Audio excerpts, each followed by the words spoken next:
السلام علیکم ناظرین، پروگرام ٹیسٹ رومان کے ساتھ میں ہوں افضل ایوبی۔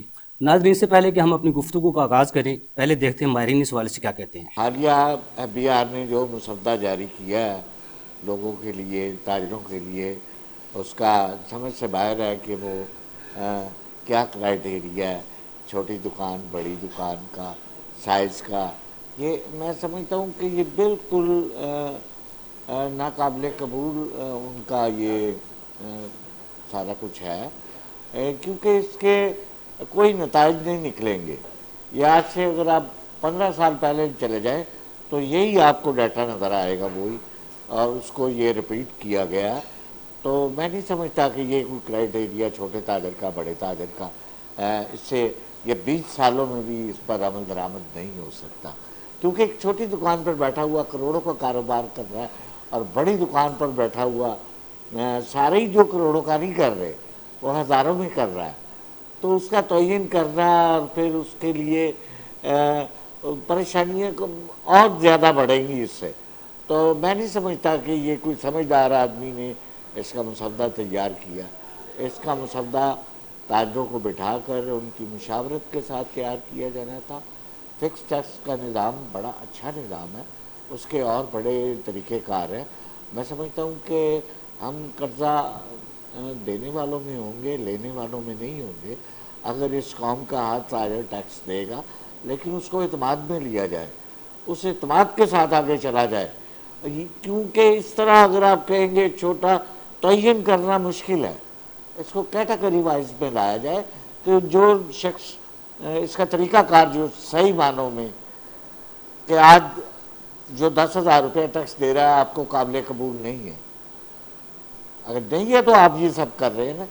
بیسیکلی یہ ہونا چاہیے تھا ان لوگوں کے لیے جو ٹیکس نیٹ میں ہے ہی نہیں، جس کی تعداد لاکھوں میں ہے، ان کو آپ لانا چاہ رہے ہیں۔ اس ملک کو ضرورت ہے ان کی کہ وہ آئے، ان کو پیار کے ساتھ لے کر آئیں، آپ ان کو مراد دیں، نئے لوگوں کے لیے نظام دیں۔ آپ جو چل رہا ہے اس کے لیے تو نظام کی ضرورت نہیں ہے، اور اگر آپ دے بھی رہے ہیں تو اس کا جب اگر 10,000 روپیہ کوئی دے رہا ہے تو اس کو کہے کہ آپ 20,000 روپیہ دیں، آپ کو پوچھا نہیں جائے گا۔ جو 20 دے رہا ہے اس کو کہے آپ 30,000 روپیہ دیں، آپ کو پوچھا نہیں جائے گا۔ ان کو 3 کیٹیگریز میں لے آئے آپ۔ جو چھوٹا تاجر ہے تو بڑے تو صنعت کار، ان کا تو اپنا ایک سسٹم ہے، جو بڑے تاجر ہیں، بڑے انڈسٹریلسٹ ہے، ان کا تو ڈیٹا ہے، سارا کچھ ہے، آپ اس حساب سے ان کے ساتھ مینج کریں۔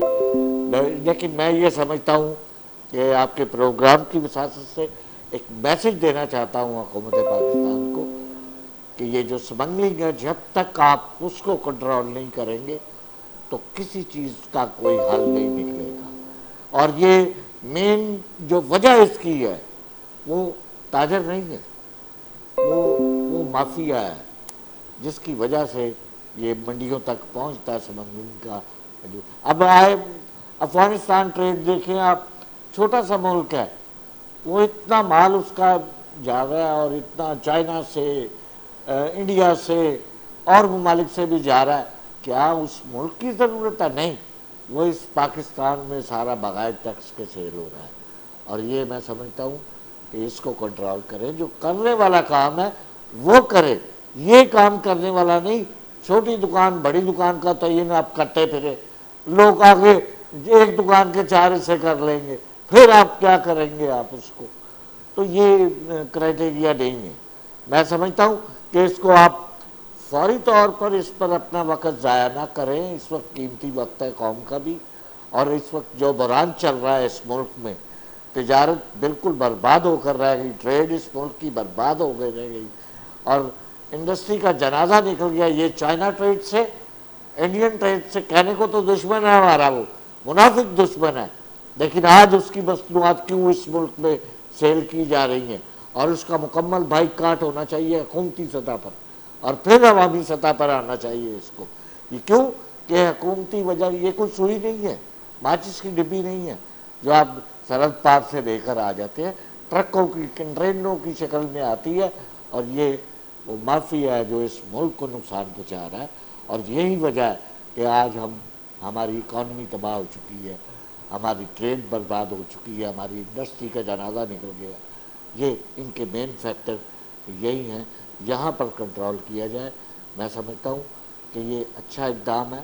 ہم بھی چاہتے ہیں کہ فکس ٹیکس ہو، لیکن یہ طریقہ کار نہیں ہے کہ چھوٹی دکان بڑی دکان، یہ کوئی طریقہ کار نہیں ہے. اس کو طریقے کے ساتھ آئے.